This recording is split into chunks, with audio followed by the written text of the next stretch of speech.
What's good, YouTube? It's James Jones coming at you again with a video, and today I'm going to be talking to you about the difference between authorized shares and issued and outstanding shares.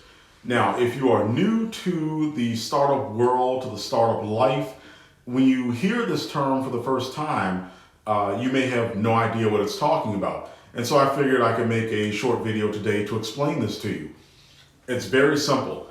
When we're talking about authorized shares, what we're talking about are the number of shares that a corporation has created in its charter when it was filed with the Secretary of State. If we're talking about a Delaware corporation, which is what most startups are, then we're talking about the charter that is filed with the Secretary of State of Delaware.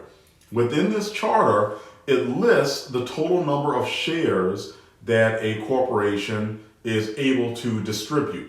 When we're having this conversation, it's important to understand if the person is talking about the total number of shares that a corporation has, or if they're using as a shorthand when they're talking about authorized shares to talk about a particular class of shares, like common stock or preferred stock of one class or another. But once you get that distinction out of the way, and that depends on the context of the conversation you're having, what it's really talking about is the total number of shares, either in total or for that particular class of stock, that the corporation is allowed to distribute, the total number of shares that has been created.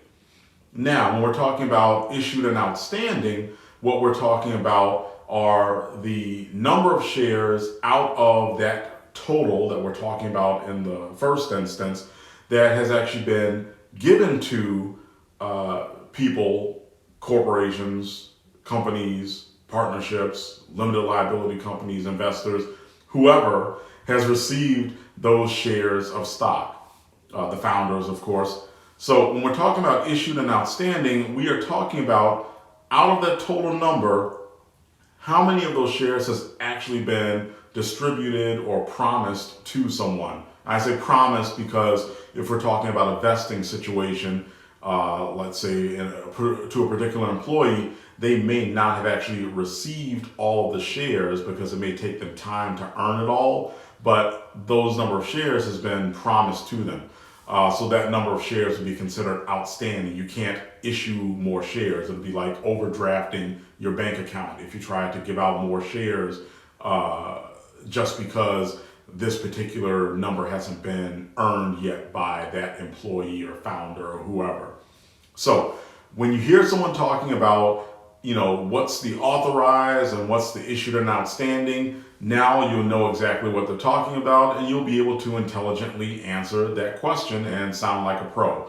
I hope you enjoyed this video. If you did, please click the like button, please click the subscribe button, and make sure you tap the bell icon so that you're notified whenever I upload a new video.